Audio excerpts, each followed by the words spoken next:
Where's our There we go.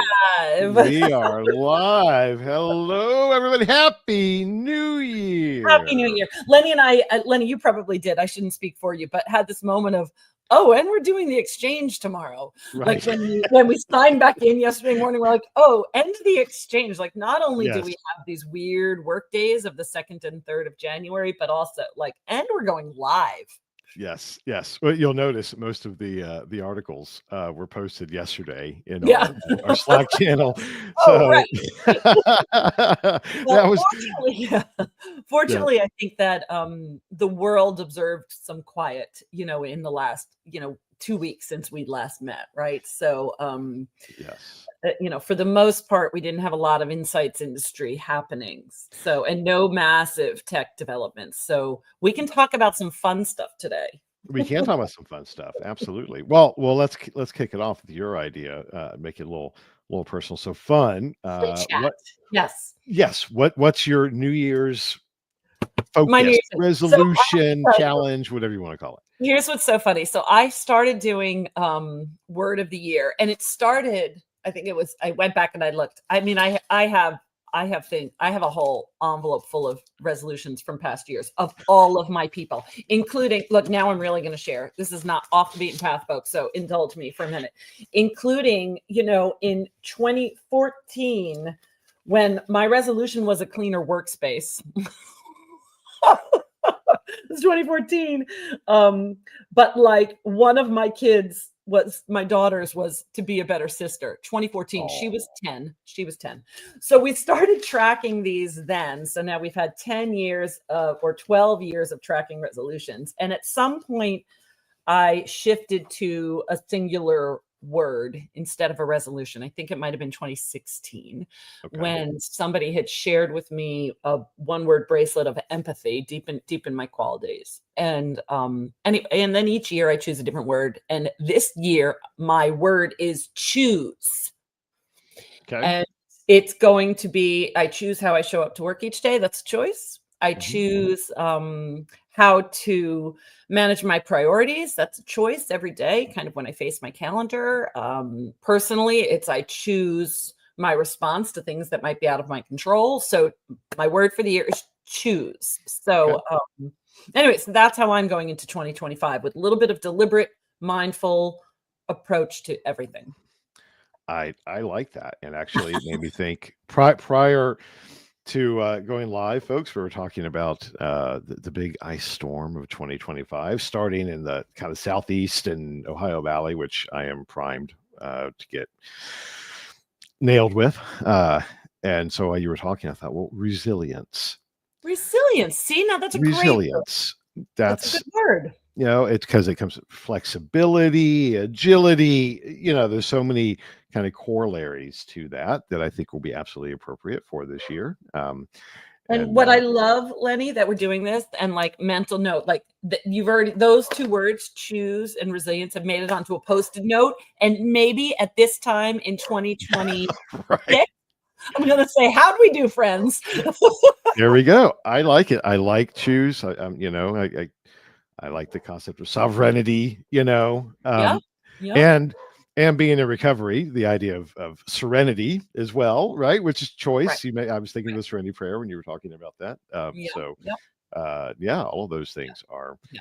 It'll be fun. So feel free to comment when you're reacting to this. If you're reacting live, feel free to comment and share what your words are or your resolutions.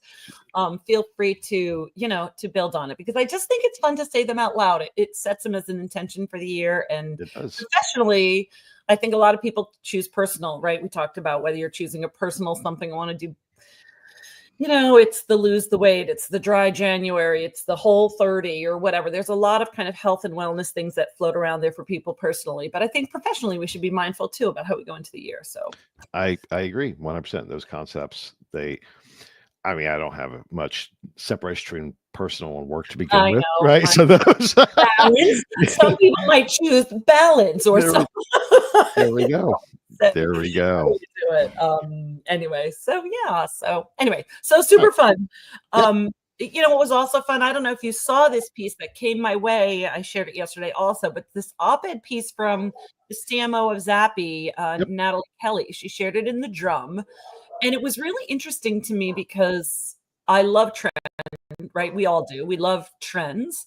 But this one, first of all, caught my eye because Zappy, we, you know, they're people that we pay attention to, good partners of ours, and we mention them a lot. But this particular op-ed was about what's going to happen if TikTok goes away in the US, which is kind of a public arena case that we're all paying attention to, or we all should be paying attention to. But I just thought it was a really interesting perspective based on research that Zappy did in this space. So if you're at all interested in Gen Z behaviors around social media, anyway, what you want to see, you know, there's some bullet notes here, but you want to share a little bit about the study and what some of the things we found out? Because I thought you would find it interesting too, as somebody who's not on TikTok. Not TikTok, but certainly pays attention to social media, right? Well, one, broad implications, which we've hinted at for years, the change in the media landscape, particularly information. The social platforms like TikTok are a go-to source for consumers to find voices they trust, whether it's news or recommendations, product recommendations, et cetera, et cetera. Not a big surprise overall. We've talked before how they're de facto search engines now as well. So huge implications there. So the study was 1,500 consumers. And that Gen Z are more likely to use social media as a news source, 51%. They go in directly, which to me is so interesting, right? You know, so there's all these, you know, there's all the people that kind of different generations who have their go-to sources and stuff. But yeah, you know, TikTok. So I mean, as news feed aggregation of news feeds, social media platforms are useful for that. I have re-engaged with X. Just as it always was that way. The hashtags, it's a great way to organize information and have it in one place. I used to use Hootsuite all the time, you know, because I had things that just aggregated so I could follow information from multiple platforms better than going and searching them out.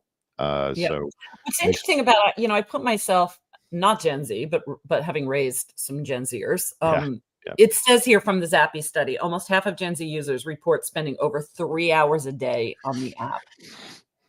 And I'm not going to lie, I'm good for about 1 sometimes. If I hit 1, then I freak out and I stop myself. But I could do it. And especially when you have that kind of time. And what's interesting for me is I like it for entertainment. Boy, I like golden retrievers. I like recipes.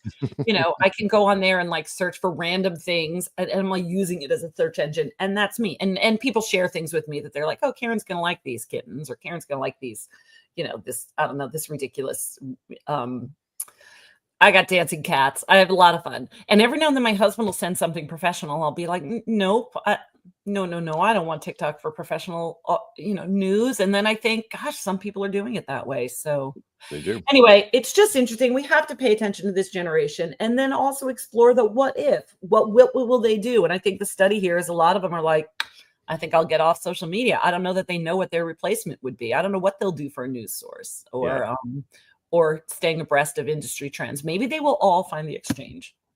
maybe. And well, let's step back to those. And why are we paying attention? This again is a media source, as a conduit of consumer information and engagement. TikTok for this particular generation, huge.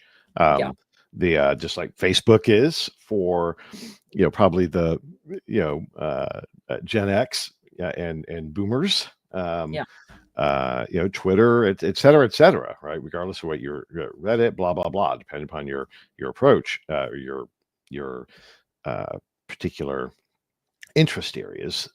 These platforms are important as engagement mechanisms for brands. Advertising has to be optimized for them.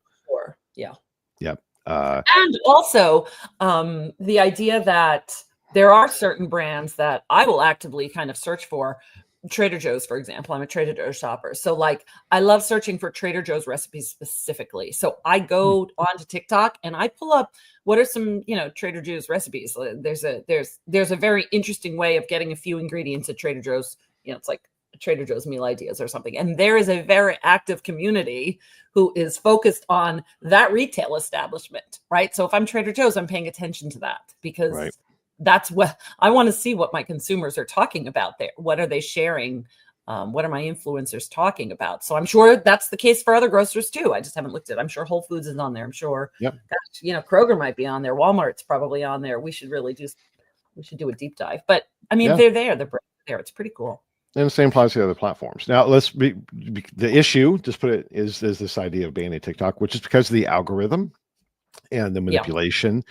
And this applies to, look, every social platform has an algorithm that is designed to make it addictive. Period. It's the way it works, right? So they all are.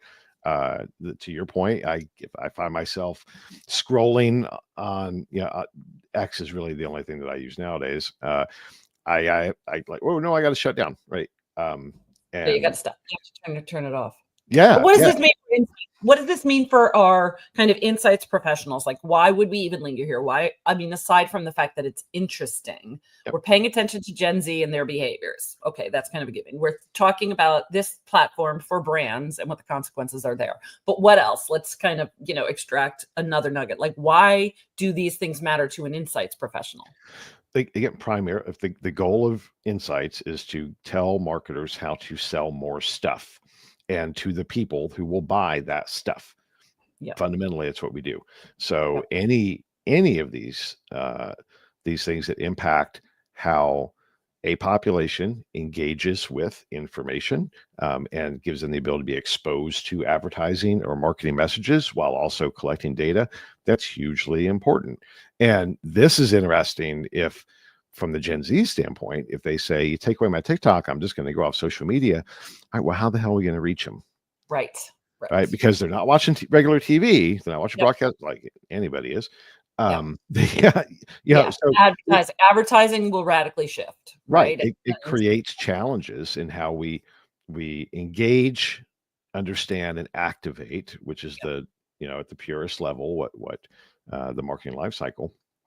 How to do that with a very large population that continues to have economic muscle, and we have to pay attention to these things. So, and it's a rapidly changing, dynamic ecosystem of players. We throw in, AI into that as well, which we're going to get to, kind of the agentic stuff that's now emerging. This stuff's important, guys, and it's going to define. Here's my prediction. Now, here's the other time-tested thing. New Year, right? My prediction is. How to do that? The drum roll, please. My son was here. He'd do that. But by the way, I have to say, if anybody totally on his side, so my son is a drummer and he is 14, and he has now entered his metal phase, which is just near and dear to your heart. Really, not, it's like, okay, I can hit, Metallica, some of that stuff. Some of the stuff he's listening to, it's like, oh my God, please turn that down. Oh, because modern day metal is not the same, right? It is not. It's just screaming guttural. Anyway, so sorry, the drum roll. You know yourself, you would have loved it. I mean, maybe, but I don't like it now. It's like, and I'll make recommendations. Like, can you just, how about, let's listen to some old school stuff, right?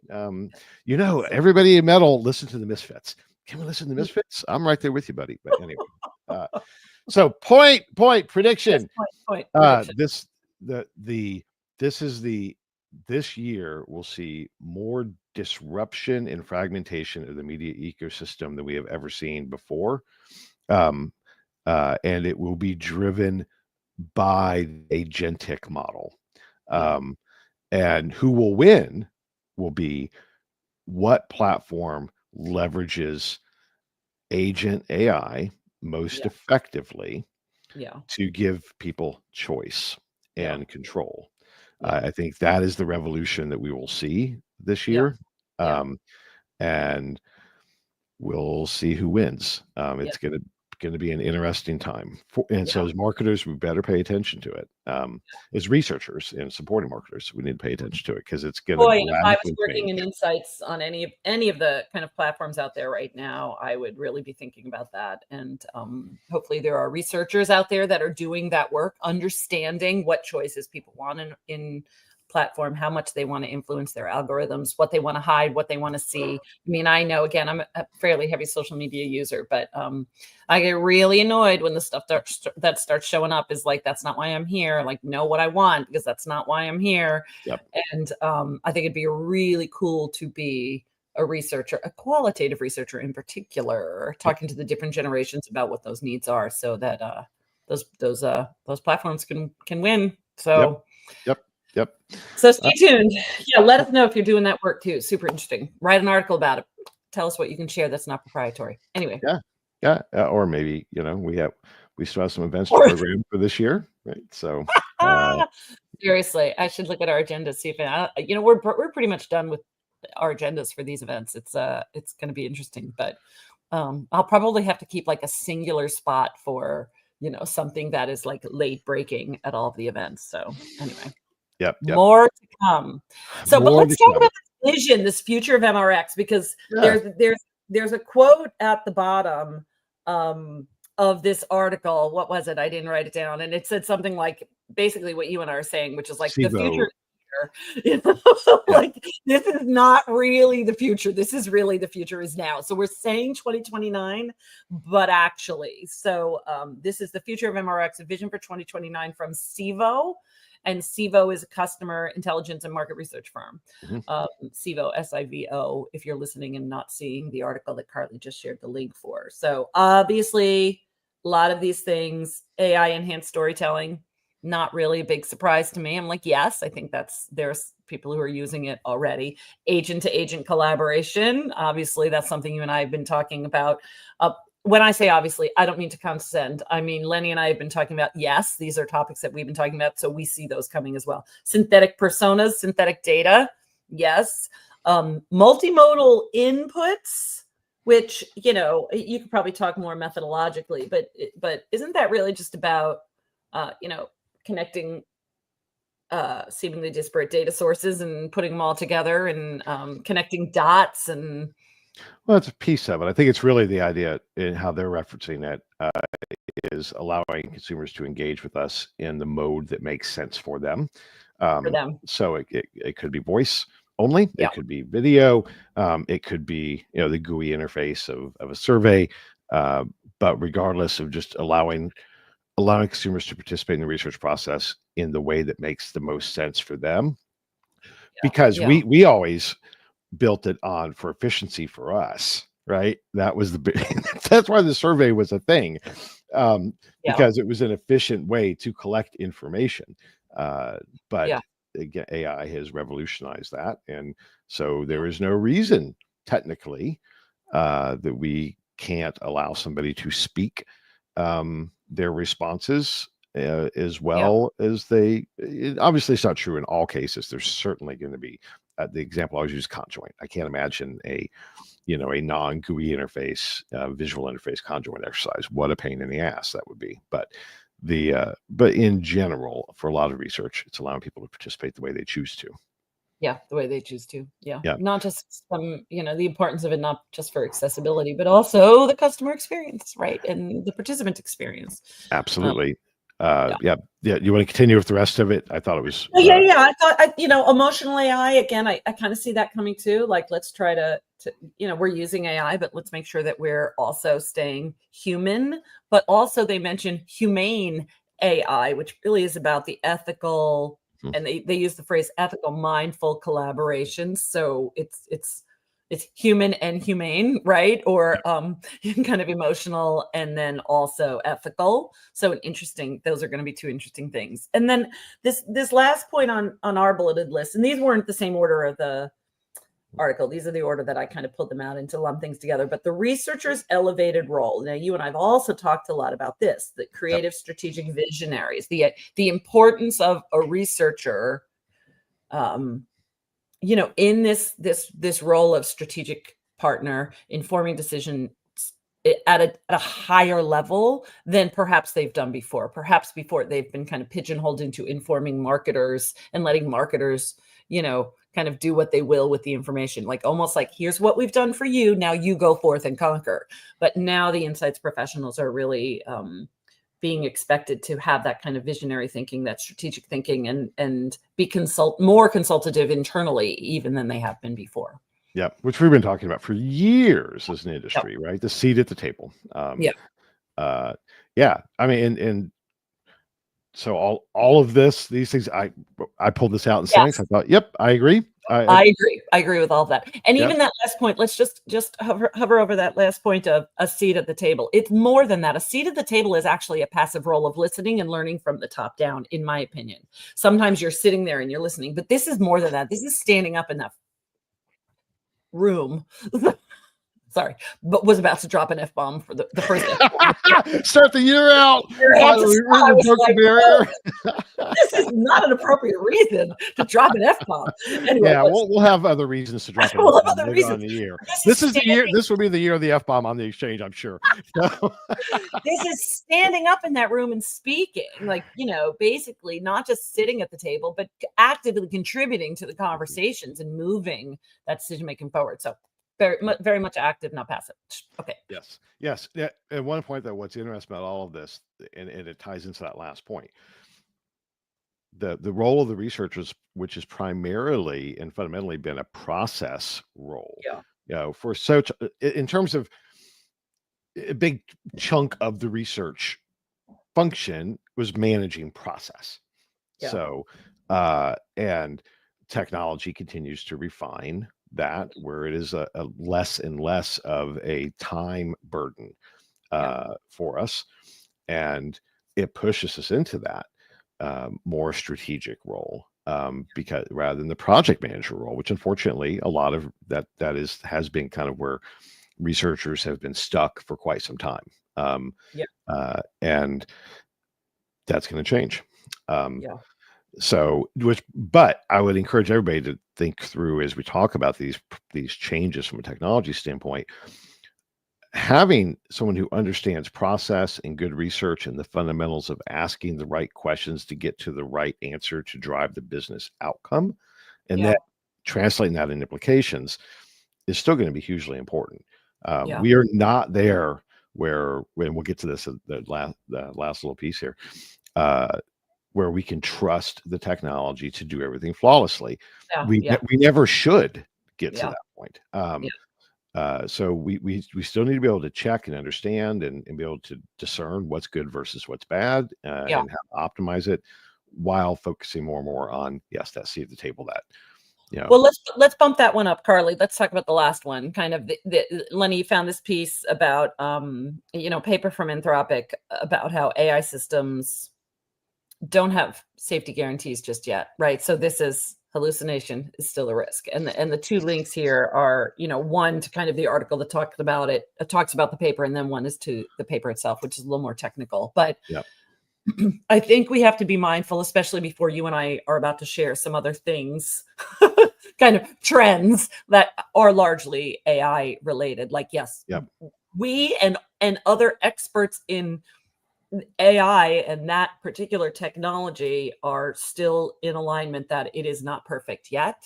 We are, the systems are still learning. The training still matters tremendously. Mistakes are still happening. You still need validation. I mean, I think this just means, like, we are not without guardrails in the future that we are brazing into in 2025. Yeah.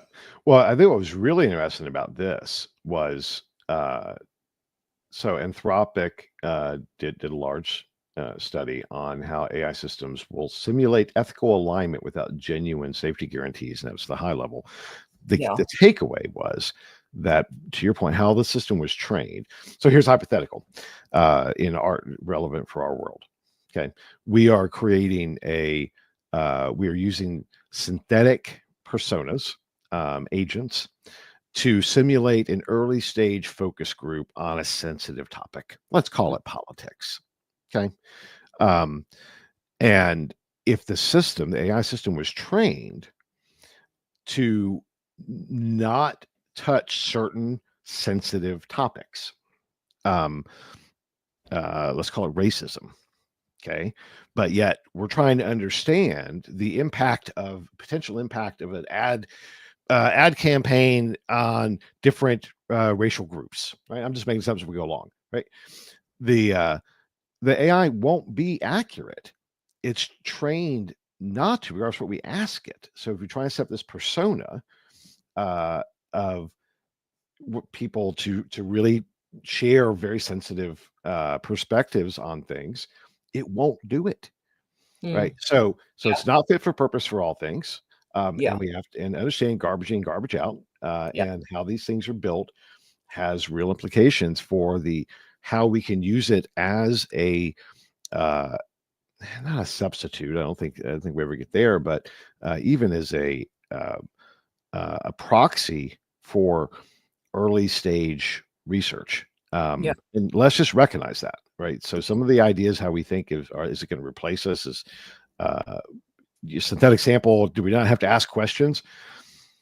Maybe in some things that'll be the case, but for other things, that's not the case. So if we really want to understand, it doesn't. Now we're in danger of rabbit hole thinking here. But, yes, but it's. But the data should almost be weighted. I'm thinking about in one of the things I had read, this is now going back a year, so I'm not going to be able to, I'm just going to paraphrase as best I can. But the idea that, so say it's asking for, you're asking it to create a work of fiction, but the majority of what has been inputted has been written by males. There's no weighting in play. Weigh content contributed by females more heavily because we're trying to get to equity and balance, and we instead have this bias. So we're not training the models to weigh certain input more, weigh the current information heavier than the outdated information, or current frameworks or belief systems more heavily than those that are more archaic. So that's also going to be very interesting. How do those scientists building these LLMs, how do they account for discrepancies and biases from just over time or for inequities? Yes. Yeah, that's a whole. Yeah. And the point of the paper was that you could reference these things, weight this, do whatever, and it'll, oh yeah, sure. But it's sure. Sure, I gotcha. Right. Yes. But it is not, in fact, doing that because it is functioning within the constraints that it was built upon. So we're still very early into this analyst piece you found, because there is something about guardrails as a service, which I thought was really interesting, and I wonder if it's related. So you found this piece, HFS Analysts 2025 forecasts. So again, it's a great time of year to start forecasting things and thinking about the future. And HFS, which just kind of an analyst firm that not as big as Gartner, but of the same vein. I think, did he come out of there, the founder of the organization? I think so. Yeah. So one of the things on this list, some of them may not feel relevant, like healthcare or quantum computing. That may be like a step out of our industry, right? But guardrails as a service, AI and algorithm regulation will become a dominant issue. So that is actually something that, if this, I trust this particular analyst's point of view, that based on the conversation we're just having, guardrails as a service, that is very interesting. So I like that one. Think of it as validation, right? So go back to the comment of we can't just turn all these things loose. I think that that's a piece of that. We will still need to be validating, which is why I think that AI will replace some low risk things. But for the foreseeable future, anything that's critical and really important to the business, we will be validating, which means we're running things side by side or in parallel, or some type of step-phased approach, because of all these things. And that's a piece of it. I like the other point in there, and then I do want to talk about what you learned in Pitchbook too. But one of the line items from the HFS predictions or forecasts, is AI and organizational intelligence. It says, basically, how AI agents will democratize expertise, leveling the playing field between junior and senior roles. That I also found really interesting and relevant to our industry. Think about how much knowledge, institutional knowledge, the insights team has, for example.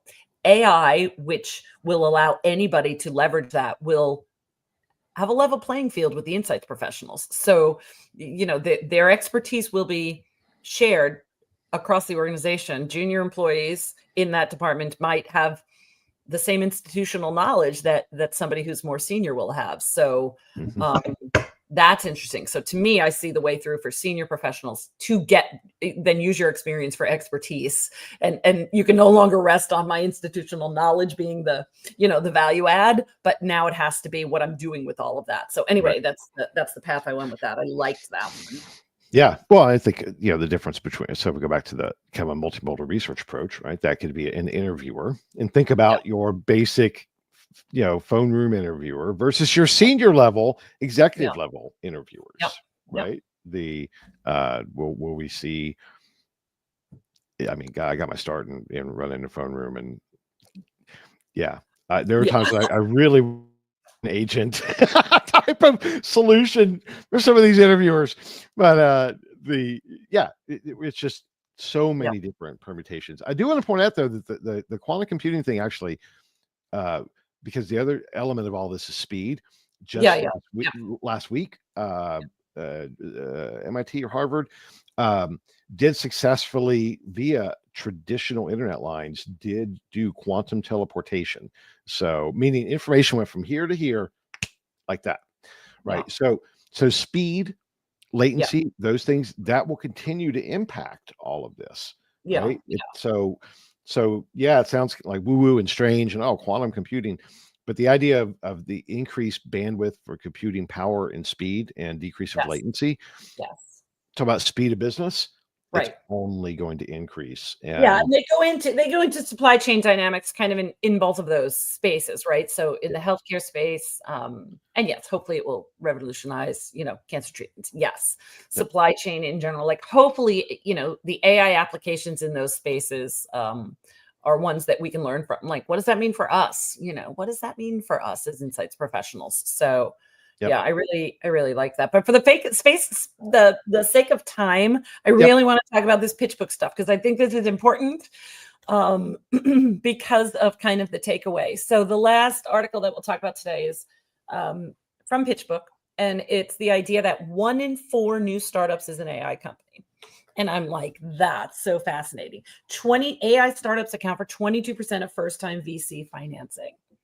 So you'd think, oh, that's cool. That's the way to go, perhaps, if you're an entrepreneur. But there is a big warning bell that's going off. And excuse me, I'm having a thing. But this mass pivot, right, towards AI is ringing alarm bells for investors concerned that the technology is increasingly being used as a marketing tool to raise capital. And that's when I was like, oh, that's what our audience needs to hear. Don't play around. If you can't back up what you're building and why and how and all of that, don't just repackage, ChatGPT and say, hey, we offer this now. Be very careful what you're doing, because investors are paying attention to that, because they don't want it just to be marketing. It has to be real and legitimate. Anyway, I loved that point. I was so glad you found this article. And address a real business issue, right? I mean, there's the hype cycle of AI, right? And we've lived through it already, and we're still kind of going through it. But I think the real key takeaway for that is investors are looking at, how does this move the needle to drive business value, and as anything else, who's going to win? So because most of those companies won't exist in a few years. They will either fail, or they'll just be gobbled up by somebody else or whatever. But there's very few, this Darwinian VC ecosystem that we have. There's very few that will become the next big thing. And chances are, if you're adding AI features, as you should, because it's table stakes. So don't interpret this conversation as never mind. You have to be adding those features. They're table stakes for your organization moving into the future. But if you really want to get some capital investment in what you're doing, you've got to have some proof points and have it not be this AI washing concept. So, which, let's see that last thing, the article, Green Book article by Billy Howard, from Brand Throw, on AI washing.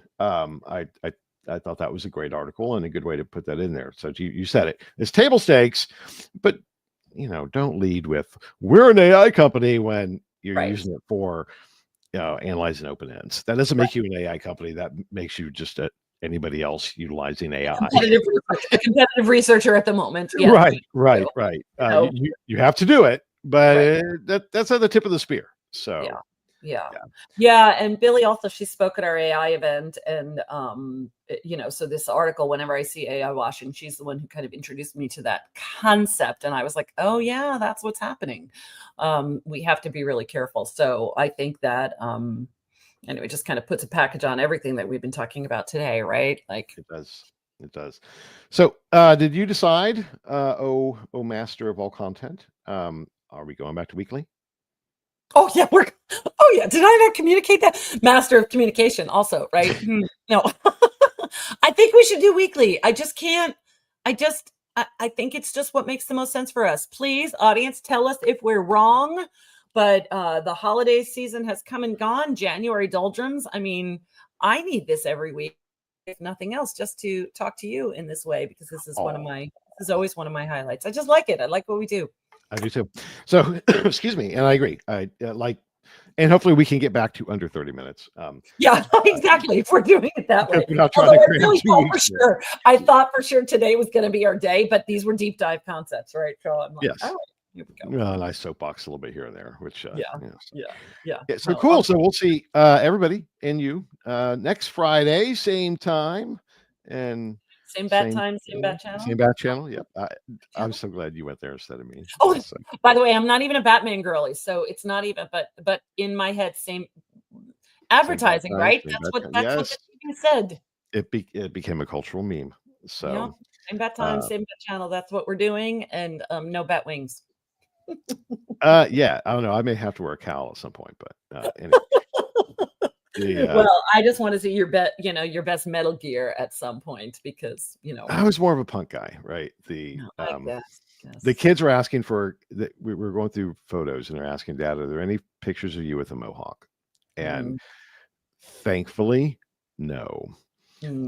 My sister, who passed away, had all of the pictures, the family pictures like that. There were only 2 that I knew of in existence of me in full punk rock boy mohawk mode, and they're gone. And I can tell you right now, Carly is saying if she could get a picture of us from the 80s, she probably would. As you can imagine, I have this sort of very straight hair, and if you can imagine how big I was able to get my hair to go thanks to Aqua, so like when I had Facebook, my 80s big hair. I had some on Facebook when I had Facebook. I've been, thankfully in recovery of Facebook for the last 4 years. But going on 5, but there were, because I had a lot of high school friends. So there were pictures of me, just not in full mohawk mode. I was in goth boy mode, Carly. There were many. Look, talking to Carly as if we're talking to Carly as if she's not listening to all of this with a smile on her face. Yes. So anyway, embarrassing pictures. Maybe one day we could do that. We can show embarrassing pictures. But that's it for today, I think. Right? Yes, that is it for today. Thank you, everybody. We will see you next week. Happy New Year. Happy New Year. Let us know about those resolutions or those words or anything else you want to share with us. theexchange@greenbook.org. Yes. And if you're in the path of this winter storm coming, please, everybody stay safe and warm, because it looks not gonna be a fun first week of January, I think, from a weather standpoint. So everybody be well. All right. Everybody take care. Bye. Bye.